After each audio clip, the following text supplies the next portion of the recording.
소시오패스 전 남친의 스토킹에 쓰러진 그녀의 위기와 복수극. 안녕하세요. 다락방 사연입니다. 오늘 들려드릴 이야기는 30대 여성이 잘생긴 얼굴에 속아 전 남친과 만나다 점차 소시오패스적 성향과 스토킹에 고통받다가 결국 극복하고 통쾌한 복수를 하게 되는 이야기입니다. 그럼 바로 시작하겠습니다. 1년 전 저는 당시 3년 만난 남자친구가 있었습니다. 친구의 소개로 만났는데 그 사람이 키도 크고 인물이 좋았어요. 함께 다니면 지나가던 사람들도 한 번씩 쳐다보는 정도로 괜히 함께 다녀도 우쭐한 기분이 드는 그런 사람이었습니다. 특별히 성격도 모난 곳이 없었고 천생연분처럼 찰떡궁합까지는 아니었지만 싸울 때는 싸우고 좋을 때는 좋은 여느 커플과 다름없이 사귀었죠. 하지만 한 번씩 그 사람은 이상한 행동을 했습니다. 연애 초반부터 가끔 섬뜩한 순간이 있었습니다. 공원을 같이 산책하다가 만나는 작은 동물들을 보면 갑자기 위협하거나 발로 찬다든가 친구들이나 저에게 무례한 말이나 상처될 말을 던지고도 전혀 미안해하지 않는다든가 하는 일들이 있었어요. 한 번은 우리 강아지가 몸이 아파서 병원에 데려가야 했는데 남자친구는 어차피 몇 년 안에 죽을 건데 돈 아깝게 왜 병원에 가? 라고 말한 적도 있었습니다. 그때는 그냥 현실적인 성격이라고 넘겼지만 시간이 지날수록 그의 감정 없는 말과 행동들이 점점 불편하게 느껴졌습니다. 하지만 그 사람은 잘생겼고 또 좋아하고 있었기에 괜찮을 거라 여기고 그냥 넘어갔던 거죠. 사귀는 동안 결혼 이야기를 진지하게 해본 적은 없지만 한 번씩 저는 나중에 어떤 동네에 집을 사면 좋겠다, 아이는 몇 명이 있으면 좋겠다는 등의 이야기를 한 적이 있었습니다. 특별한 문제 없이 지내왔기에 저는 자연스럽게 이 사람이랑 결혼하게 될 것 같다고 생각했죠. 하지만 주변에서 결혼에 관한 이야기를 물을 때마다 남자친구는 애매모호한 태도로 넘기곤 했습니다. 그러다 어느 날 친구가 조언을 했습니다. 태민이가 결혼 생각이 있는지 확실히 알아보는 게 좋을 것 같아. 친구의 말에 공감하며 저는 직접 남자친구에게 물어보았습니다. 태민아, 우리 결혼 언제쯤 하는 게 좋을까? 그런데 그의 반응은 뜻밖이었습니다. 야, 너까지 무슨 결혼 타령이야? 나 결혼할 생각 없어. 당황스러웠습니다. 지금까지 그런 말을 한 적 없었기 때문이죠. 그럼 왜 계속 애매하게 넘겼어? 그걸 왜 말해야 해? 만나면 다 결혼해야 하는 것도 아니잖아. 결혼하면 책임감 느끼고 그동안 내가 누렸던 삶도 다 포기해야 하잖아. 너도 우리 엄마처럼 결혼했으니 가정에 충실해라. 애 아빠답게 살아라. 그럴 거 아냐? 나는 우리 아빠처럼 살고 싶은데. 저는 할 말을 잃고 말았습니다. 결혼할 생각이 없다는 것도 그렇지만 그 당당한 태도에 저 혼자 착각해버려진 문제인가 싶었거든요. 남자친구 아버님은 젊은 시절 음반도 낸 가수였고 자유롭게 사셨다고 들었습니다. 평생 가족에 대한 책임감은 없이 기타 하나 메고 전국을 돌며 7080 라이브 카페에서 공연하며 사셨다고 해요. 형편도 좋지 않아 어머님께 생활비라고 보내주는 돈은 거의 없어 어머님께서 생계를 끌어나가며 3남매를 키워오신 것으로 압니다. 그래서 그런지 어머님께서 굉장히 억척스럽고 남자친구인 아들에게 기대는 경향이 있어요. 그렇기에 자기 엄마가 그렇게 힘들게 고생하셨다는 것을 알면서도 자기 아빠처럼 살고 싶다는 남자친구의 말이 얼마나 황당하던지요. 솔직히 그 말 듣고 정 떨어진 부분이 없지 않았지만 당장 남자친구랑 헤어짐을 생각할 정도는 아니라 알겠다고 하며 말했지만 그때 깨달았습니다. 그는 결혼에 대한 책임을 피하고 싶었을 뿐만 아니라 관계 자체를 자기 마음대로 유지하고 싶어 했습니다. 그리고 더 섬뜩했던 것은 이 대화를 나눈 직후 그의 태도였습니다. 보통 연인과 심각한 문제를 이야기하면 조금이라도 분위기가 어색해지기 마련인데 그는 아무렇지도 않게 웃으며 야, 기분 푸시고 치킨이나 먹을래? 라고 하더군요. 마치 아무 일도 없었다는 듯이. 그 후에도 그의 비정한 면모가 몇 번 더 드러났습니다. 한 번은 제 친구가 교통사고를 당해 입원했을 때였습니다. 저는 걱정스러워서 병원에 가야겠다고 했는데 태민이는 친구가 죽는 것도 아니고 굳이 가야 해? 라고 하더군요. 그 말을 듣고 순간 소름이 돋았습니다. 그의 세계에는 감정적인 유대나 타인에 대한 배려가 거의 존재하지 않는 것 같았습니다. 그렇게 저는 태민에 관해 이 사람과 계속 만나면 나는 불행해질 거라는 확신이 들었습니다. 그래서 결정을 내렸습니다. 차츰 관계를 정리하고 결국 이별을 고했습니다. 예상대로 그는 크게 동요하지 않았습니다. 그래, 알았어. 너도 좋은 사람 만나. 근데 다시 생각해보고 싶으면 언제든 연락해라며 너무나 태연하게 돌아섰습니다. 그제야 확실히 깨달았습니다. 내가 사랑한 사람은 어쩌면 감정 없는 존재였을지도 모른다는 걸. 사랑이란 감정도 관계에 대한 책임감도 다른 사람을 향한 공감도 부족한 그런 사람이었다는 거요. 그래서 태민과 보내는 시간보다 저를 위해 보내는 시간을 늘렸고 퇴직 후 오래전부터 꿈꿨던 사업을 시작했어요. 제가 도예과를 나와 저만의 공방을 차리는 것이 꿈이었는데 마침 카페를 운영하고 싶은 엄마와 의견이 맞아 얼마간 돈을 합쳐서 나란히 공방과 카페를 차렸거든요. 가게 목이 좋은 것도 있지만 운이 따라줘서 생각지도 못하게 처음부터 매출이 굉장히 잘 나오게 되었습니다. 게다가 일이 잘 풀리려고 했는지 아파트 청약에도 당첨되었어요. 잇따른 경사에 행복하고 정신없이 바쁜 하루하루를 보내는데 제 사업에도 꿈에도 관심 없던 남자친구가 어느 순간부터 공방을 그렇게 바쁘게 드나들기 시작하는 겁니다.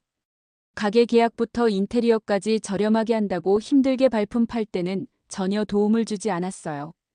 도와달랄 때는 피곤하다는 이유로 약속 있다는 이유로 심지어 오픈식 때도 오지 않았던 사람이 부르지도 않았는데 일이 잘 되니까 그걸 알았는지 갑자기 찾아와서는 이런저런 훈수를 두고요. 이거 여기보단 저기에 두는 게 낫지 않아? 거기 두면 지나다닐 때 걸리적거려서 안 돼. 근데 왜 왔어? 오늘 우리 만나기로 한 것도 아닌데. 우리가 만나기로 해야만 만나는 사이야? 아, 요즘 너 바쁘다고 부쩍 데이트할 시간도 없어. 얼굴 보려고 온 거야.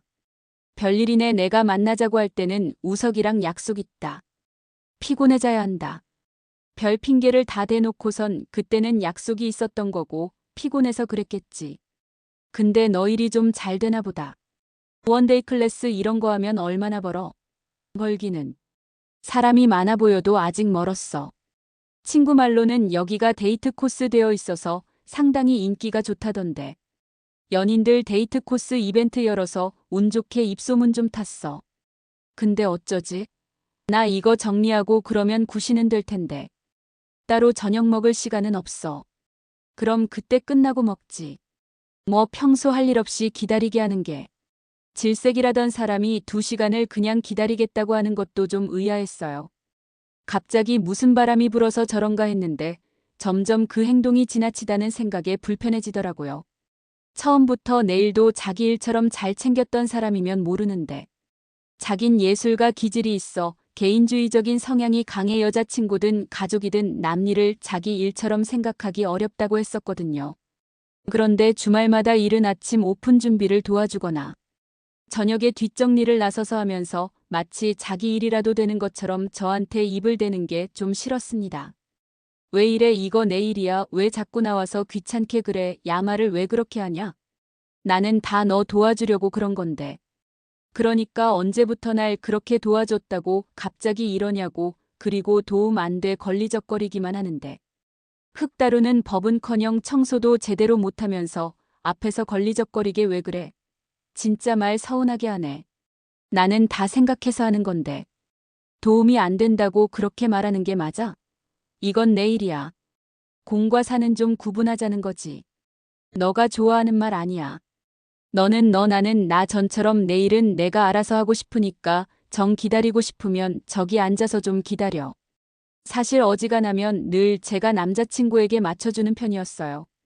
마음 상할까봐 쓴소리 하기보다는 참는 쪽이었는데 남자친구가 결혼 생각이 없다고 해서 마음이 뜬 건지 제 일이 바빠 여유가 없어진 건지 남자친구가 마음이 상하거나 말거나 별로 신경 쓰이지도 않았고요. 그렇게 제 마음이 뭐가 뭔지 모르겠다 싶은 차에 남자친구의 속내를 알게 된 계기가 생긴 겁니다. 한참 공방에서 일을 하고 있는데 바로 옆 엄마 카페에서 소란스러운 소리가 들리는 거예요. 그래서 무슨 일인가 하고 내다봤더니 웬 아줌마 무리와 엄마가 실랑이하고 있었죠. 간혹가다 무례한 손님들이 있어 또 그런가 보다 하고 가봤더니 갑자기 어떤 아줌마가 저를 반갑게 아는 체를 하시는 겁니다. 어머 진인이? 나야. 나. 태민이 엄마. 아, 안녕하세요. 어머니 그런데 무슨 일로 태민이가 너 공방이랑 카페 열었다고 해서 와봤는데 좀 너무한다.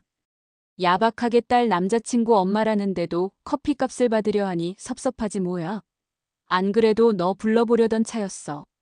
너희 어머니가 영 못 믿는 눈치라 엄마는 그분의 말에 난처하게 저를 바라보았고 이를 키우고 싶지 않았던 저는 그냥 눈치껏 주라고 하고 말았습니다.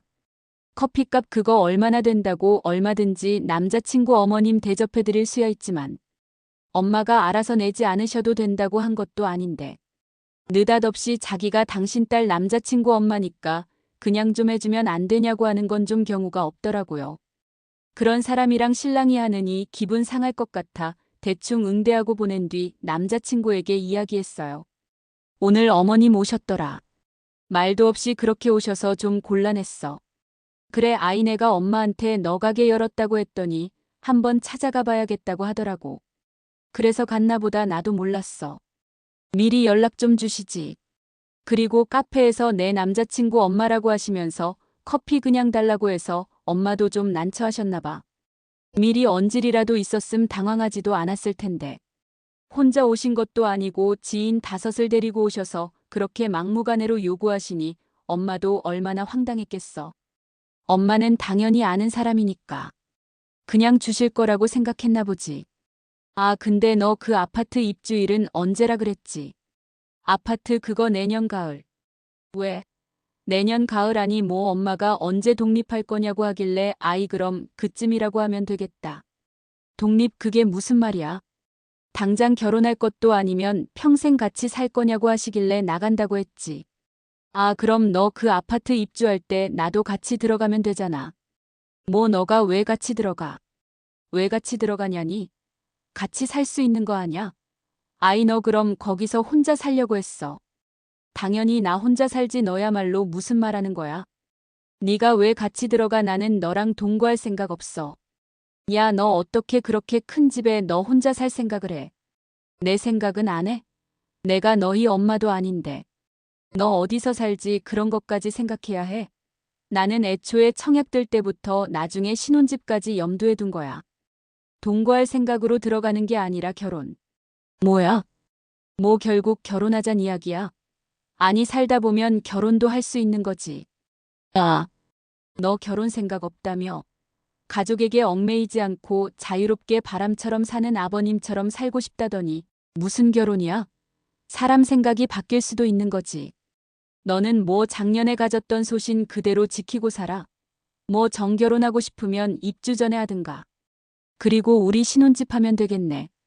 인생에 결혼은 없을 것처럼 굴더니 이젠 결혼이 되게 쉽나 보다 내가 가진 거 없고 별 볼 일 없는 것 같을 때는 칼같이 굴더니 이제 집도 생기고 사업도 잘 된다. 싶으니까 얼씨구나 싶어 야됐어. 우리 그냥 헤어지자. 너처럼 내가 아니라 내 상황에 따라 변하는 사람이랑은 절대 결혼 못해. 아, 이게 무슨 나를 속물로 몰아가네. 그냥 생각이 바뀐 거라고 생각이 아니라 네가 가진 저울 속 기준이 달라진 거겠지. 어머님한테 독립은 하고 싶고 마침 집 있는 만만한 여자친구 있으니 언제 가도 되겠다. 싶은 거 아냐? 나는 바람처럼 사는 남편 같은 거 필요 없으니까. 다른 데 가서 바람처럼 머물다가도 좋다는 주막주모 같은 사람 만나라. 저는 그 길로 남자친구에게 미련 없이 이별을 고하고 일어났습니다. 그동안 마음이 싱숭생숭했는데 어찌나 홀가분한지 돌아오는 발걸음이 너무나 가볍더라고요. 홀가분하게 관계를 정리했다고 생각한 저와는 달리 남자친구는 제가 그냥 삐졌다고 생각했는지 그 뒤로도 아무렇지 않게 연락하거나 공방에 찾아오는 일이 있었어요. 그때마다 저는 우리의 끝난 관계를 몇 번이나 인지시켜 주었고 결국 연락처를 차단하면서 완전히 끝내버렸죠. 3년이 넘는 길지 않은 시간이라 아쉬워질 줄 알았는데 끝까지 정떨어지는 행동만 해준 덕분에 마음을 정리하는데 그렇게 오랜 시간이 걸리지도 않았습니다. 일에 매달려 있다. 보니 시간도 금방 가고요.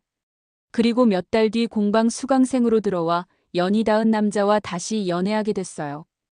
그 사람은 전 남친과 달리 섬세하고 다정하며 결혼하면 딱 가정적인 남자가 될 것 같은 사람이었죠.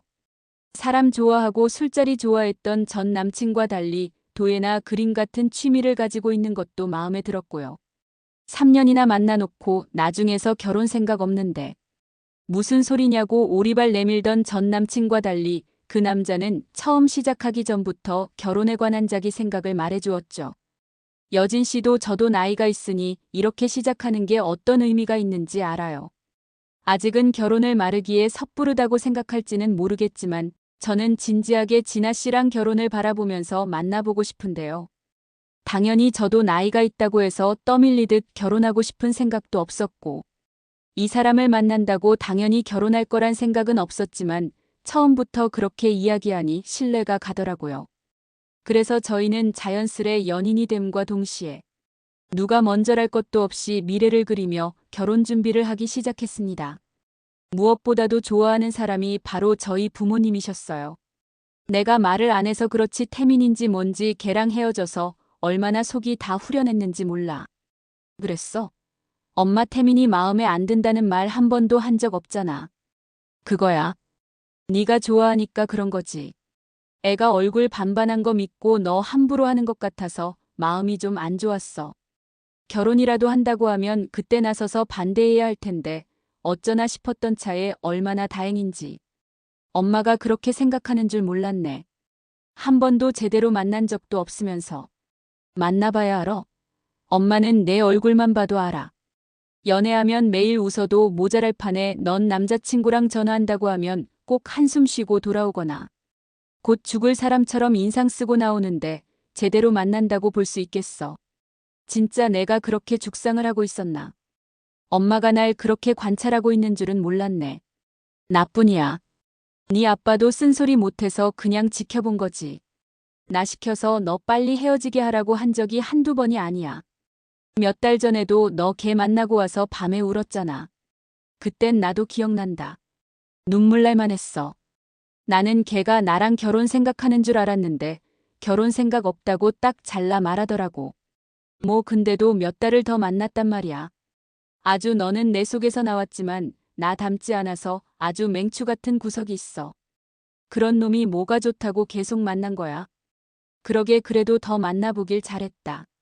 싶은 게 만나면서 마음 정리 다 해서 그런지 미련이 하나도 없더라. 엄마 말처럼 내가 맹추 같은 구석이 있어서 그때 그냥 확임에 헤어지자고 했으면 미련 남아서 내가 다시 만나줄 수도 있었어. 어쩌다 너한테 건우 같은 복덩어리가 굴러 들어와서 하늘이 도왔어. 아주 건우 오빠는 괜찮은 것 같아 말했잖아. 엄마는 너 표정만 보면 안다고 당장 결혼시켜도 문제없겠다 싶어. 그렇다 보니 전 남자친구라는 사람은 이미 제 인생에서 지워진 지 오래였고 공방일이 끝나면 자상한 예비 신랑과의 만남으로 하루하루 바쁘고 행복하게 지내고 있었어요. 그런데 어느 날 여느 때와 같이 공방 열기 위해 왔다가 저는 화들짝 놀라고 말았습니다. 공방 유리창이 와장창 깨져 있는 거예요. 안쪽을 보니 누군가 돌덩이를 던져 고의로 파손시킨 것이 분명해. 경찰을 불렀죠. 이런 경우 주변에 CCTV 도움을 받으면 좋을 텐데 없어요. 저기 주차된 차량 블랙박스에 찍혔을 수도 있지만 각도상 범인이 안 찍혔을 가능성도 있고요. 그럼 지금 제가 할 수 있는 건 하나도 없는 건가요? 그냥 술에 취한 사람이 벌인 일이면 모를까. 일부러 제 공방에 악의를 가지고 한 일이면 어떡해요? 지금으로선 저희도 해드릴 수 있는 게 없네요. 그런데 보통 이런 경우는 술에 취한 사람에 의한 일이니 그렇게 신경 쓰지 않으셔도 될 것 같습니다. 지금이라도 가게 주변에 CCTV 달아두는 것이 좋고요. 공방을 오픈하고 이런 일이 처음이라 너무 당혹스러웠습니다. 범인을 잡을 수 있는 길이 없어 그 사건은 미궁으로 빠지게 되었어요. 예비 신랑은 불안해하는 저를 위해 그날 바로 CCTV 업체를 불러 카메라를 달아주었고 며칠간 아침 저녁으로 함께 출퇴근을 해주었죠. 그렇게 조금씩 안정을 찾아가던 그때 모르는 번호로 연락이 오기 시작했습니다. 처음엔 공방 예약을 하기 위한 연락인 줄만 알았는데 연락이 오는 주기도 그렇고 낌새가 이상하더라고요. 그런데 아니나 다를까 그 번호는 전 남자친구의 바뀐 전화번호였어요. 나 태민이야 만날 수 있을까? 라는 문자를 받자마자 바로 또 차단했습니다. 그런데 하루 만에 다른 번호로 또 연락해 온 거예요. 그래서 바로 연락해서 따져 물었죠. 대체 왜 그래? 우리 이미 끝났어. 인제 와서 어쩌자고 연락하는 건데 우리가 얼마나 만났는데. 그렇게 쉽게 헤어지는 게 말이 돼? 말이 왜 안 돼? 같이 살던 부부도 하루 만에 남이 되는 마당에 3년. 만난 커플이 헤어지는 게 뭐가 문젠데? 헤어질 수도 있지. 아, 그럼. 다시 만날 수도 있는 거 아니야. 내가 싫다고. 나 결혼할 남자친구도 생겼어. 남자친구 뭐? 헤어진 지 얼마나 됐다고? 그 사람이 뭐 나보다 너를 더 잘 알 것 같아. 야, 너는 그리고 그렇게 결혼하고 싶었으면 처음부터 말하지 그랬어. 그랬으면 나도 처음부터 고려를 하고 마음의 준비를 했을 거 아냐. 좋아하고 만나서 사귀면 당연히 결혼은 생각할 수 있는 거 아니야. 너랑 이야기하다 보면 내가 너한테 말도 없이 결혼 생각한 게 마치 대단한 잘못처럼 느껴져. 너는 나랑 적당히 연애나 즐기면서 네 인생 즐기고 싶었을지 모르겠지만 나는 결혼해서 애도 낳고 살고 싶은 미래를 가지고 있었다고 알았다고. 이제 그 마음 다 알았으니까 결혼해준다고. 야, 됐다. 말도 통하는 사람이랑 하는 거지. 나 곧 결혼해. 그러니까 이렇게 불편한 연락 안 했으면 좋겠어. 차단할 거야. 연락해도 못 받으니까 연락하지 마. 그렇게 단칼에 연락을 끊고 저는 다시 일상으로 돌아갔습니다. 예비 신랑에게도 이 문제를 가감없이 털어놓았어요. 전 남자친구와 어떤 문제와 갈등이 있었는지. 이미 이야기를 털어놓았던 터라 예비 신랑도 전 남자친구에 대해 잘 알고 있었죠. 연인이 가진 문제는 서로 공유를 하며 함께 고민해주는 것이 이상적이라고 생각했던 저는 어쩌면 제 개인적인 문제일 수도 있는 이런 일에 예비 신랑이 함께 고민해준다는 것이 참 고마웠어요. 내 일로 괜히 신경 쓰이게 해서 미안해. 그래도 이렇게 혼자 고민하는 거 털어놓으니까 후련하다 고마워. 이게 어떻게 지니 네 일이야. 이건 내 일이기도 하지. 앞으로 또 연락 오면 그땐 내가 나서서 알아서 해결할 테니까. 번호 넘겨줘 알았어. 근데 연락이 또 올 것 같진 않아. 그렇게 단단히 말했는데 또 연락을 할까? 남자는 남자가 알아. 그렇게 나오는 걸 보면 언제 또 연락 올지 모르고. 어쩌면 또 공방으로 찾아올 수 있어. 이따 공방 간 김에 CCTV도 다시 점검해봐야겠다. 그렇게 든든한 예비 신랑의 도움을 받고 다시 일상으로 돌아가려는데 그 뒤로 갑자기 공방 예약률이 뚝 떨어지는 거예요. 제 무슨 일인가 싶었는데 친구가 제 공방에 대한 악소문을 내는 블로그가 있다는 말을 해주었고 그 악성 블로그는 제 공방 SNS까지 와서 끔찍하고 거짓된 소문을 퍼뜨리고 있었습니다. 그저 공방 운영 문제에 대한 불만뿐만 아니라 저에 대한 인신공격이었어요.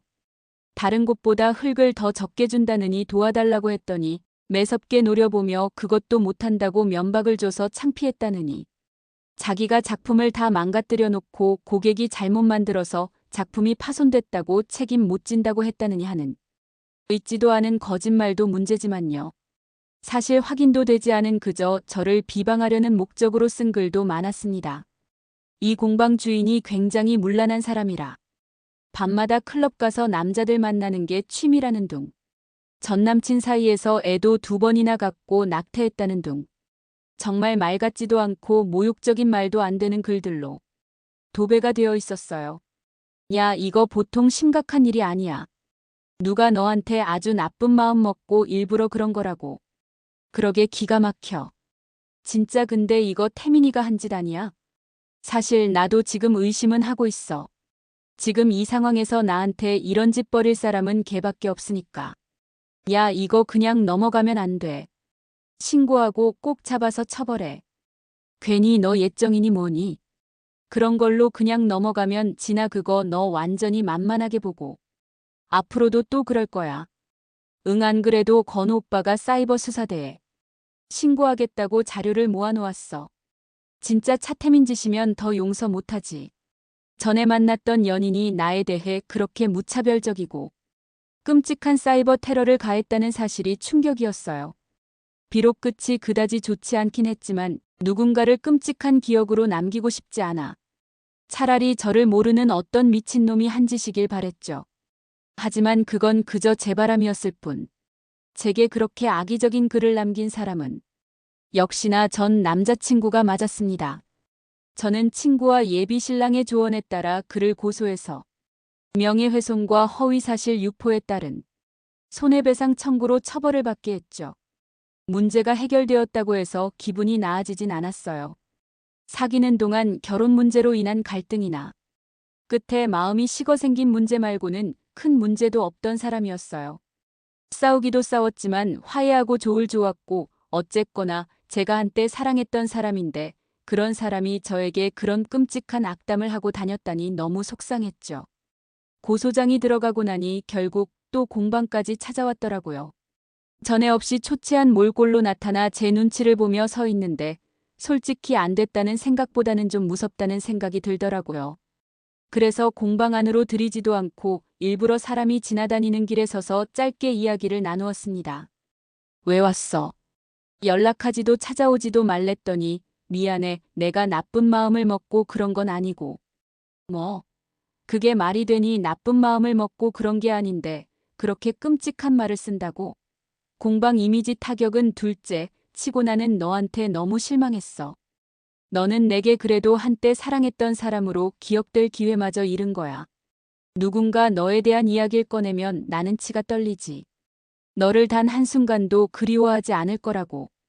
그런데 갑자기 제 말을 듣던 남자친구가 그 자리에서 무릎을 꿇는 거예요. 저는 너무 당황스러워서 물러섰고 괜히 주변의 이목을 끄는 것 같아 너무 싫었습니다. 미안해 진아. 내가 정말 잘못했어. 아니 나는 네가 나한테 그렇게 소중한 사람인 줄 너무 늦게 깨달았어.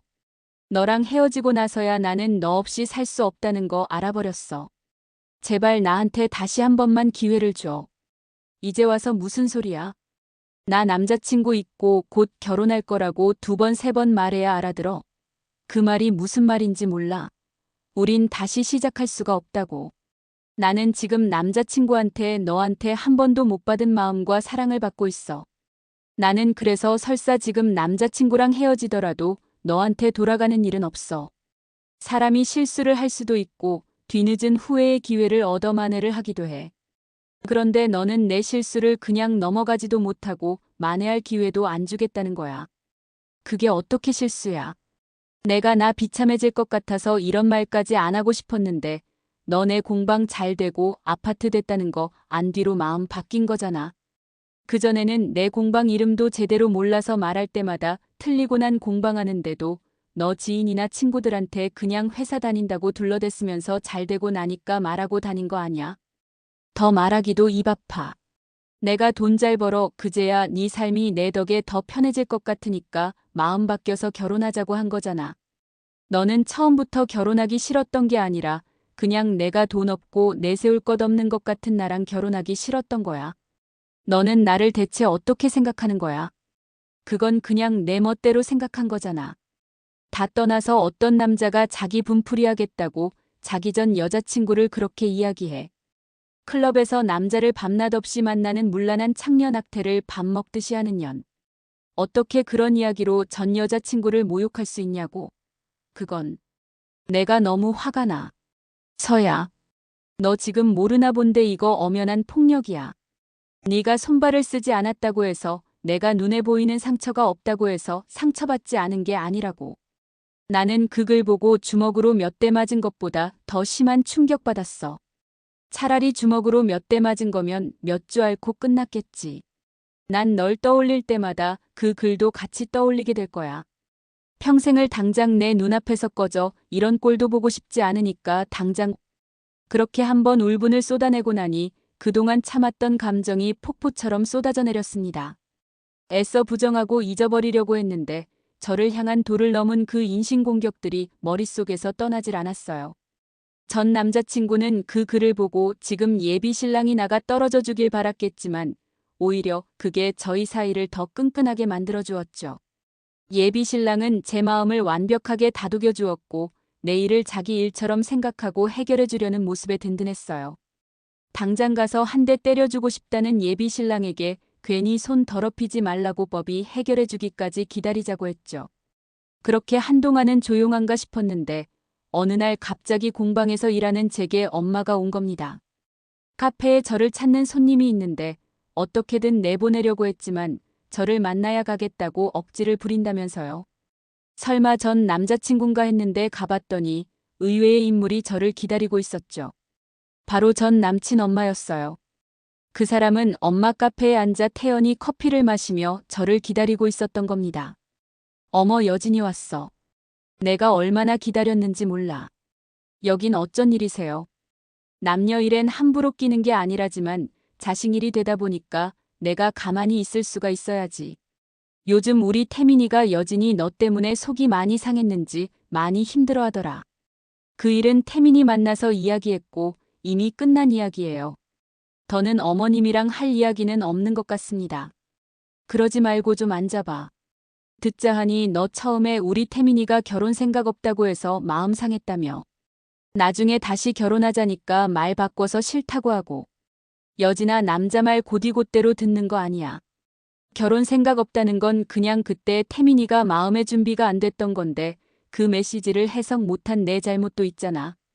나는 너네가 너무 섣불리 헤어졌다는 생각이 드네. 처음 결혼 이야기하고 몇 달에 걸쳐 충분히 생각하고 고민한 뒤에 결정한 거예요. 하필 태민이의 안 됐던 마음의 준비가 공교롭게도 제 사업이 잘 풀리고 아파트까지 생긴 뒤에 대해서 제가 오해할 여지가 있긴 했죠. 그게 오해 같진 않지만요. 그럼 그게 오해지 뭐야? 그냥 타이밍이 그랬던 거지. 원경이가 너 얼마나 그리워하고 보고 싶어 하는 줄 아니? 이번 일도 애가 표현을 잘못해서 생긴 문제니까 너네 조아 만났을 때 생각하면서 고소도 취하하고 다시 만나서 제대로 대화하고 오해도 풀자. 응. 아니, 듣자 하니까 기가 막히네. 모전자전이라고 두 모자가 똑같이 말귀를 못 알아먹고 한 이야기를 계속하게 만들어 피곤하다 싶던 차였습니다. 카운터에 앉아 잠자코 기다리던 엄마가 나선 거예요. 지금 내 딸 앞에서 무릎 꿇고 싹싹 빌어도 생각해볼 판에. 은근슬쩍 이 모든 문제가 내 딸이 잘못한 것처럼 몰아가면서 고소를 취하해달라. 뭐 이런 뻔뻔한 여편네가 다 있어. 뭐 뻔뻔한 여편네. 이 여자 말하는 것 좀 봐. 되게 상스럽네. 더 상스러운 소리 해줘. 못 배워먹은 여편네가 커피값 3,500원도 없이 거지처럼 빌부터 마시고 있는 주제에. 이 여자야. 이런 시간 있음 가서 당신 아들 못 끝낸 가정교육이나 다시 시켜. 어디 그런 미친 소리로 내 딸 명예훼손을 시켜놓고 말 한마디로 퉁치려고 들어. 내가 진짜 기가 막히고 어이가 없어서 앞으로 그 뻔뻔한 얼굴 다시 한 번만 들이밀어봐. 내가 아주 갓 뽑은 커피를 그 얼굴에 그냥 찌그러뜨려 버릴 테니까. 그렇게 엄마와 합세하여 전 남친 엄마를 쫓아냈죠. 전 남자친구의 거기다 전 남자친구 엄마까지 나서서 사람을 이상한 사람 만드는데 저런 사람들과 가족이 안 된 건 하늘이 도왔다. 조상신이 도왔다 했어요. 제발 더는 엮일 일이 없었으면 좋겠다고 생각하던 차에 이번엔 엄마 카페에 문제가 생겼습니다. 엄마 불러다 아무도 없는 공방에서 점심 먹고 엄마 카페에서 커피 한잔 하려는데 엄마 친구가 오셔서 그러는 거예요. 진아, 엄마 나 진짜 이상한 거 들었잖아. 뭘 들었는데? 내가 저기 그 햄버거집 있는 건물에 요가 다닌다고 했지. 그랬지? 딸이 끊어줬는데 힘들어 죽겠다고 다니네 만회했잖아. 근데 환불이 안 된다고 해서 계속 다니고 있는데 거기 나오는 다른 여자들이 있거든. 근데 그 여자들 이야기를 하는데 듣자 하니 진아 엄마 카페 이야기를 하는 거야. 이 카페가 원산지에서도 쓰레기로 취급하는 원두 사다 커피 만들어서 물만 왕창 넣은 맹탕 커피 준다는 곳이라는 거야. 뭐 그뿐이게. 그 옆에 공방 어쩌고저쩌고 아무렇지도 않게 진아 흉을 보는데 내가 기가 막혀서 그 여자들한테 어디서 그런 말도 안 되는 소리를 하느냐고 다그치니까 자기들도 다 들은 이야기라는 거야. 누구한테 들었는데 대체 어떤 미친놈이 그런 이야기래. 엄마는 가만히 있을 수 없다며 그 친구분과 요가원을 찾았고 그곳에서 소문의 진원지를 찾을 수 있었습니다. 그건 다름 아닌 전 남친 엄마였어요. 자기 아들과 헤어진 데다가 카페에서 자기를 몰아냈다는 것에 앙심을 품고 자기 지인들에게 말도 안 되는 소문을 낸 것이죠. 엄마는 그 길로 당장 고소장을 넣었고 절대 선처는 없다고 못 박았죠. 자기 지인들 앞에선 고소할 테면 해보라고 뭐가 무섭냐고 배짱을 부리더니만 며칠 뒤에 또 카페로 찾아왔어요. 미안해요. 내가 여진이 저거 우리 아들 짝이면 땅을 좋겠다 싶은 차였는데 일이 어그러지니 아쉬운 마음에 실언을 했네.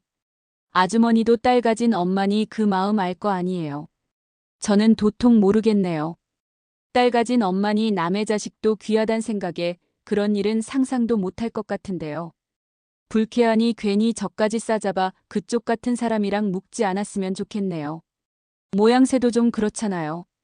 모녀가 쌍으로 고소하고 누구는 모자가 쌍으로 고소를 받고 좋은 게 좋은 거라고 서로 이해하고 그러면 좀 좋아요. 그러지 말고 얼른 취하 좀 해줘야 됐고요. 할 말 있음 가서 법원에서나 하세요. 더는 들을 말도 들어줄 말도 없으니까 이렇게 찾아오는 것도 영업방해로 고소할 수 있는 거 아시죠? 아니, 사람이 이렇게까지 하면 적당히 봐줘야 하는 거 아니에요? 사과는 받는 사람이 알아서 받는 거지 해야 할 사람이 강요를 합니까? 가세요. 가시라고요. 다행히 그 뒤로 전 남자친구 엄마가 엄마 카페를 찾아오는 일은 없었지만 언제고 다시 그 지긋지긋한 모자를 볼지도 모른다는 불안으로 하루하루를 보내야 했습니다. 그 사이 결혼은 코앞으로 다가왔고 신축 아파트도 완공되어 입주만을 남겨두고 있었죠. 그런데 차츰 잊혀갈 즈음 다시 전 남친이 찾아온 겁니다. 막 공방 문을 닫고 집으로 가려는데 갑자기 불쑥 나타나 내 길을 막은 거죠. 각설이랑 전 남친은 죽지도 않고 돌아온다더니 그게 제 이야기가 될 줄 누가 알았겠나요? 반반한 얼굴 믿고 20대 초반엔 여자도 여럿 갈아치우고 그 자존심과 콧대 높은 남자가 왜 저러나 싶겠지만요. 잘난 얼굴도 평생 가는 거 아니고 자기 관리 못하고 매일같이 술이나 마시니 순식간에 망가지더라고요. 살이 볼품없이 붙은 얼굴에 제가 좋은 생각이 들지 않아서 그런지 몰라도 인상도 안 좋아 보이고요. 이제 그만 좀 하자 지긋지긋하지도 않아? 진짜 딱 한 번만 기회를 줘. 나한테도 기회를 줘야지. 왜 이렇게 결혼을 서두르는 건데? 내가 결혼을 서두르든지 말든지 너는 이제 상관이 없다고 대체 몇 번을 말하게 하는 거야. 난 너한테 이런 거 일일이 설명해야 하는 거 지겨워 죽겠어. 너한테 줄 기회는 없다고 그러지 말고 나 하루도 너 잊은 적 없어. 너가 하도 아니라고 하니까 나도 미련 털어보려고 했는데 아무리 생각해도 너만큼 나 챙겨주고 생각해준 사람이 없더라. 다시는 너 같은 사람 못 만날 것 같아. 나 조만간 독립도 해야 하고 그러니까. 일단 우리 같이 살아보고 그때 다시 생각해보자. 뭐, 대체 무슨 말을 하는 거야? 내가 너랑 왜 살아 찾아오지 마. 따라오지도 마 경찰에 신고하기 전에. 경찰이 뭐라도 대단히 해줄 것 같아 돌 맞아 난리 났을 때도 뾰족한 수도 없었으면서. 뭐, 너 설마. 됐고. 다신 찾아오지 마. 나 너 무서워지려고 해. 저는 누군가 공방에 돌을 던져 파손된 사건이 떠올랐어요. 그 범인이 다름 아닌 전 남친이라는 확신이 들자 너무 소름이 돋더라고요. 게다가 더는 말이 통하지 않는다고 생각해 도망치듯 그 자리를 벗어났습니다. 솔직히 미친 줄 알았어요. 이미 헤어지고 시간이 얼마나 많이 지났는데 마치 우리가 잠시 시간을 갖기로 한 것처럼 구니까요. 게다가 저는 이미 결혼을 앞둔 상황이고 그걸 몇 번이나 이야기했는데 저러니 너무 무서웠습니다. 그렇게 독립을 하고 싶으면 알뜰살뜰 제 돈 모아서 하면 될 것을 만나고 싶은 사람 다 만나면서 술이나 골프다 하면서 돈을 써대니 독립이 힘들었겠죠. 헤어지기 직전에는 무리가 될 것이 뻔한 차를 할부로 구입하기도 했었어요. 어차피 결혼할 생각은 없어 저렇게 하고 싶은 거 다 하고 사나 보다 싶었는데 지금 생각해보니 제 아파트가 있으니 자긴 그냥 사고 싶은 차나 사면 된다고 생각한 모양이었습니다. 그 뒤로 결혼 전까지 공방을 잠시 쉬어야 하나 그런 고민을 할 정도로 출퇴근이 힘들었습니다. 스토커처럼 숨어 있다가 제가 퇴근할 때쯤에 나타나는 것도 공포스러웠고 어느 날은 집 근처 어귀에 기다렸다가 나타나는 바람에 뒤로 넘어질 뻔한 적도 있었어요. 결국 예비 신랑이 바쁜 와중에도 저와 함께 출퇴근을 함께 해주었죠. 그리고 아니나 다를까 결국 또 퇴근길에 저를 기다리고 있는 전 남자친구와 예비 신랑이 부딪히고 만 겁니다. 제발 그만 좀 하시죠. 여진이가 충분히 이야기한 것 같은데 그쪽이 뭘 안다고 끼어들어. 이건 여진이랑 내 문제니까 끼어들지 마. 이제 내 아내가 될 사람 문제인데 그럴 순 없죠. 뭐? 내 아내? 웃기고 있네. 누가 네 아내야? 뭐 결혼식 올렸어 뭐랬어? 혼인신고부터 하려고요. 그럼 됐습니까? 뭐 혼인신고? 아이씨. 누구 마음대로 혼인신고를 해. 누구 마음대로. 여진아. 이리 와봐. 나랑 이야기 좀 해. 왜 이래? 이거나. 전 남친은 막무가내로 제 손목을 끌고 가려 했고 참지 못한 예비 신랑은 바로 전 남친에게 주먹을 날렸습니다. 전 남친은 덩치에 맞지 않게 예비 신랑의 힘에 나가떨어져 바닥에 나둥글었죠. 사람이 참는데도 한계가 있어요. 이만하면 충분히 참은 것 같으니 만약 더 선을 넘으면 가만히 있지 않을 겁니다. 뭐야 나야말로 가만히 안 있어. 내가 가만히 있을 것 같아? 전 남친은 그렇게 울분을 토하듯 악다구니를 지르며 사라졌고 가만히 있지 않겠다는 말은 그냥 하는 말이 아니었습니다. 예비 신랑을 폭행죄로 고소했거든요. 어이가 없는 데다가 화가 나서 저도 가만히 있을 수 없었어요. 지금 뭐 하는 짓이야? 누가 누굴 고소해? 고소할 만하니 한 거지. 무식하게 사람한테 주먹부터 날리는 그런 놈이랑 결혼하고 싶냐? 너가 나를 막무가내로 끌고 가려고 하니까 화가 나서 그런 거잖아. 나 지키려고 한 일인데 고맙지. 됐고 나는 모르는 일이니까. 그런 일로 연락하지 마. 취하해. 나라고 가만히 있을 줄 알아? 너나 억지로 끌고 가려고 한 것도 내가 마음만 먹으면 너 신고할 수 있어. 그럼 그 새끼랑 헤어져.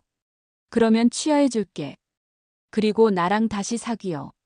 뭐 어이가 없네. 너 진짜 해도 너무한다. 이렇게까지 말귀가 안 통하는 사람인 줄 몰랐어. 이렇게까지 해야 돼? 이렇게 한다고 해서 변하는 건 하나도 없어. 내가 말했잖아.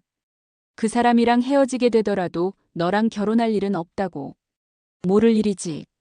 네 곁에 아무도 안 남게 되면 결국 너는 나를 다시 찾게 될 텐데 우리가 하루 이틀 만났어. 자그마치 3년이야.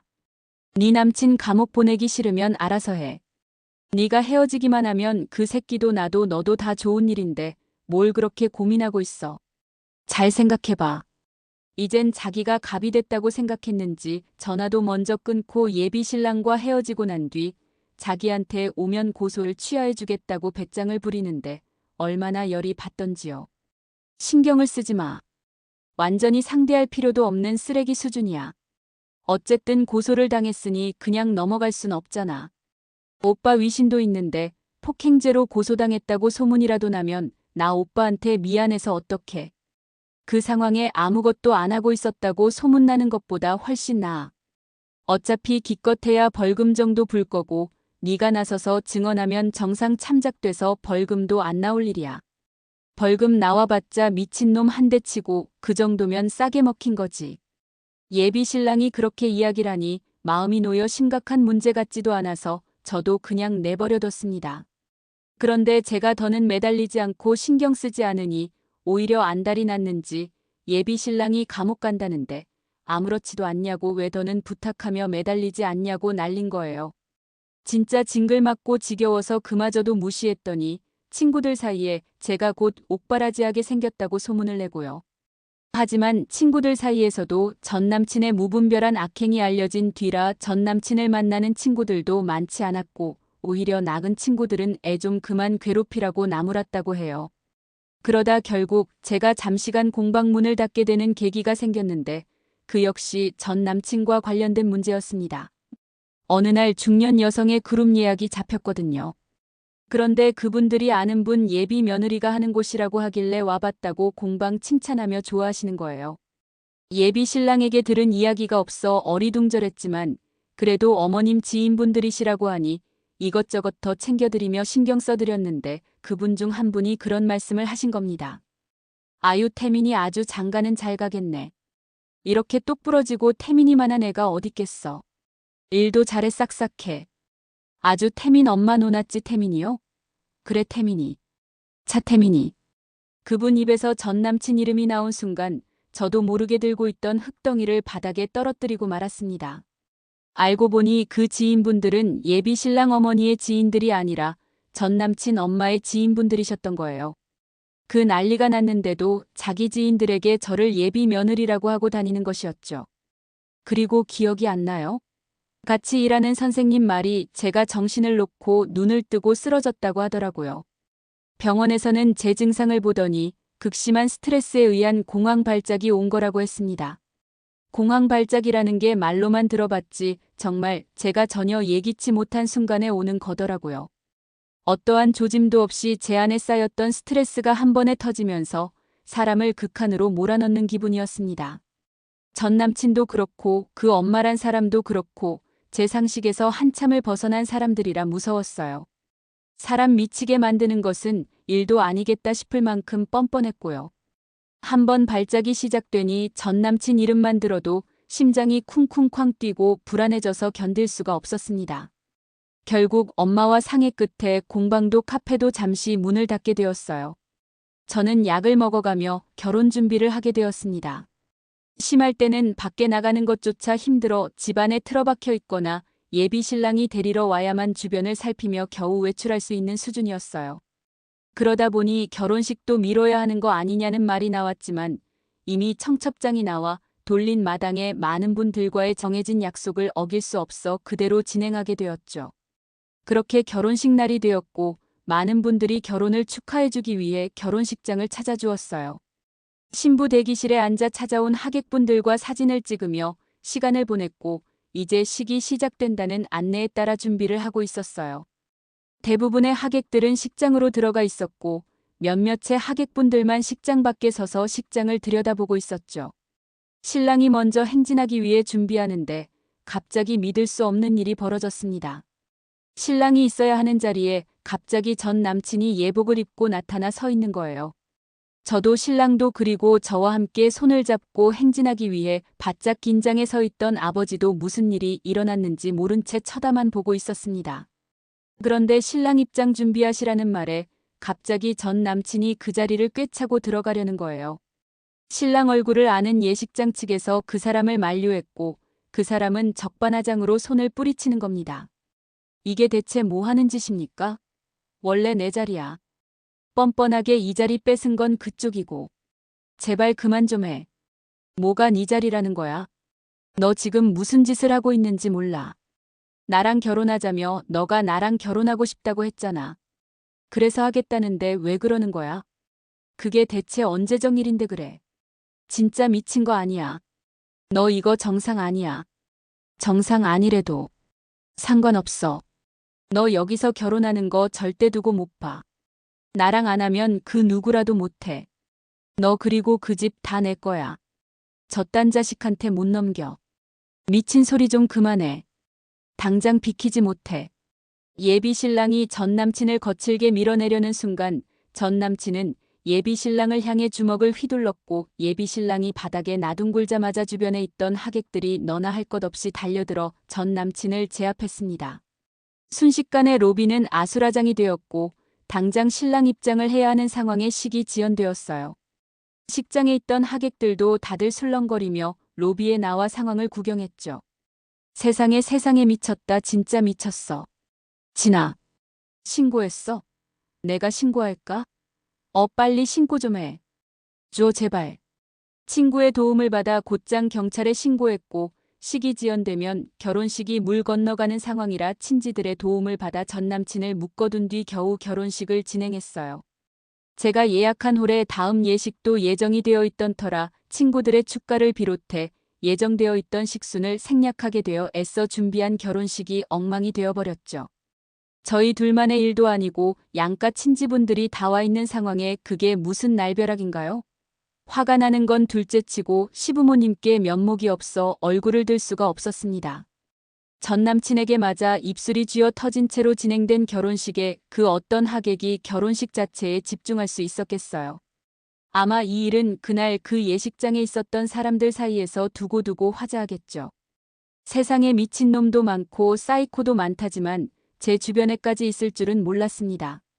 거기다 3년을 만나 그런 낌새도 없던 전 남친에게서요. 저희는 예정된 신혼여행도 미루고 결국 이 문제를 완전히 해결하는 데 매달려야 했습니다. 매장 앞에 설치되어 있는 CCTV와 문자 자동 녹음된 전화를 증거 삼아 정신적 손해배상 청구를 시작으로 폭행 업무방해 명예훼손 그리고 스토킹까지 할 수 있는 모든 것을 동원해서 고소했어요. 특히 이전 사이버 수사대에 신고하여 고소 후 벌금형을 받은 이력이 있었고 당시 업무방해에 이어 스토킹으로 더는 영업을 지속할 수 없어 결혼 전 중단된 영업 손해까지 하여 가중처벌되었죠. 기껏해야 벌금 정도 생각하고 있던 전 남친은 도합징역 2년을 선고받았습니다. 법원에서도 정신 못 차리고 결혼하려고 했는데 기회를 안 줘서 그런 거라고 다 제 탓이라는 헛소리를 했다가 저만큼이나 답답해하던 판사에게 호되게 혼나기도 했죠. 이 모든 일을 해결하는 데 1년이란 시간이 필요했고 저희 부부는 드디어 전 남친 문제에서 벗어날 수 있었습니다. 무엇보다도 이 지겹고 끔찍한 시간을 함께 버텨준 신랑에게 감사한 마음뿐이에요. 결혼식 문제로 여러 친지 입에 오르내릴 때도 가해자를 탓해야지 왜 피해자인 저까지 싸잡아 묵냐고 처음부터 끝까지 완벽하게 제 편이 되어 주었고요. 저희는 며칠 뒤 지난번에 미룬 신혼여행을 앞두고 있습니다. 솔직히 왜 그런 사람을 만나 결혼까지 생각하며 3년이나 만났을까? 자책도 하고 후회도 많이 했지만 원래 한치 앞을 모르는 게 인생이잖아요. 더 좋은 사람을 만나려 잠시 내 인생에 풍파가 왔다 갔구나 하고 긍정적으로 생각하려 합니다. 지금까지 사연 읽어주는 남녀였습니다. 끝까지 시청해주신 여러분 감사드리며 저희는 다음 사연으로 돌아올게요. 감사합니다.